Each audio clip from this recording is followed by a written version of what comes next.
friends, this is Jyoti Verma. Today I am going to start with teaching of social science, जो कि जैसा कि हम अपना ये सब्जेक्ट पढ़ रहे हैं, टीचिंग ऑफ सोशल साइंस यानी कि सामाजिक विज्ञान का शिक्षण किस तरीके से किया जाता है। तो ये हमारा सेकंड सेमेस्टर का बीएड का सब्जेक्ट है और इसके अंदर हमने लास्ट जो वीडियो देखी वो हमने देखी सूक्ष्म शिक्षण यानी कि माइक्रो टीचिंग की। तो माइक्रो टीचिंग के अंदर हमने सारे पॉइंट्स को डिस्कस किया। आई होप आपको सारे पॉइंट्स बहुत अच्छे से समझ में आए होंगे। और आज हम देखने वाले हैं इसमें इकाई योजना यानी कि यूनिट प्लान किस तरीके से तैयार किया जाता है। तो यूनिट प्लान के बारे में हम सारे पॉइंट्स इसमें डिस्कस करने वाले हैं, तो आप बने रहिए वीडियो में लास्ट तक और आपको सारे पॉइंट्स क्लियर हो जाएंगे। तो इसके अंदर सबसे पहले हम देखेंगे इकाई योजना का अर्थ क्या होता है और उसकी क्या परिभाषाएं हैं।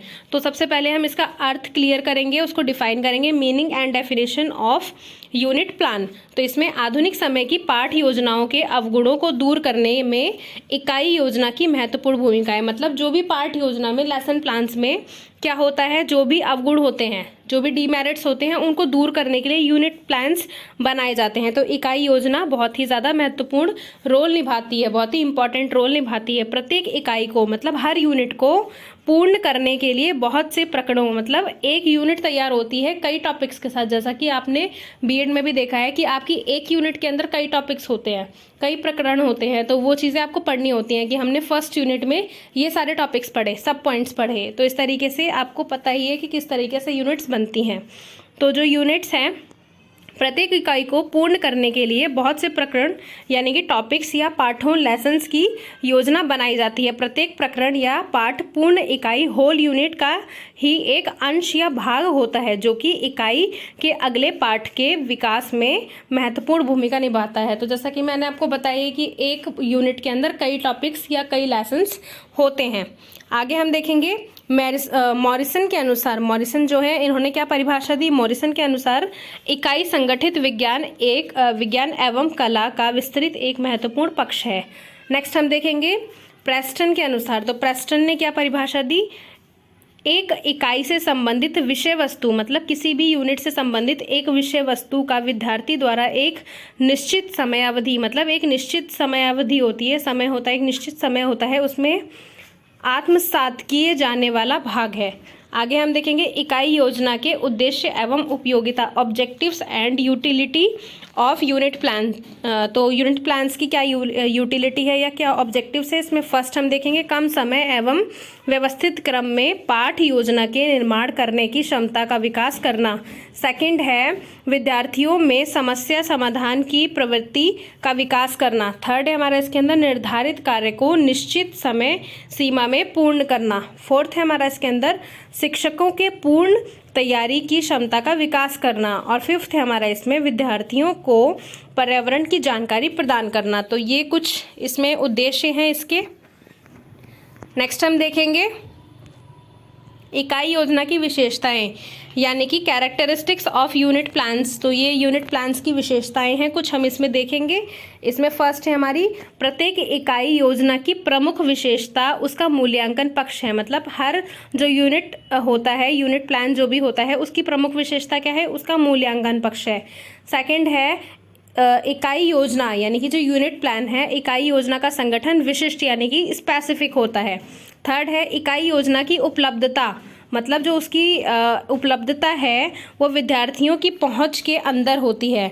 फोर्थ है इकाई योजना का उद्देश्य एवं परिभाषा उचित होनी चाहिए। फिफ्थ है हमारा इसके अंदर इकाई योजना विद्यार्थियों को कार्य करने के अवसर प्रदान करती है। सिक्स्थ है हमारा इसके अंदर इकाई योजना विद्यार्थियों को कार्य करने के लिए प्रेरित करती है।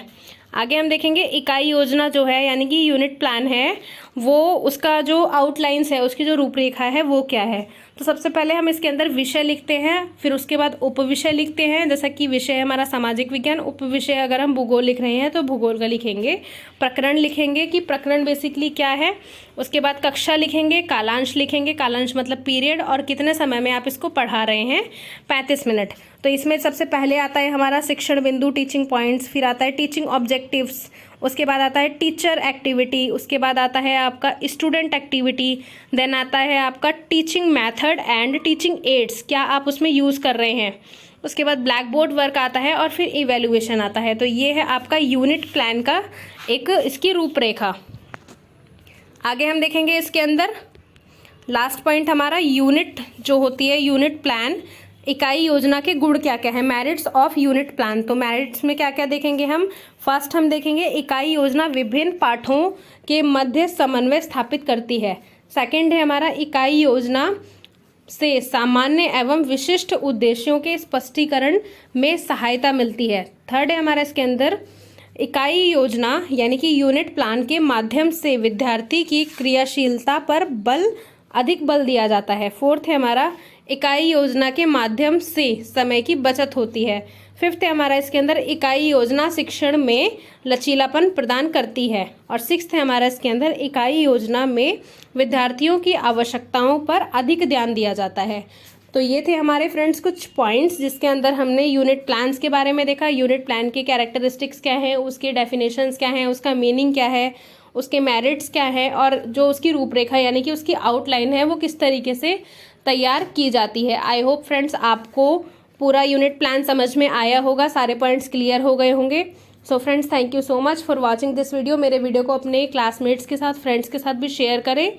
Thank you so much friends for watching this video. Subscribe my channel, watch this video and comment on this. Thank you so much.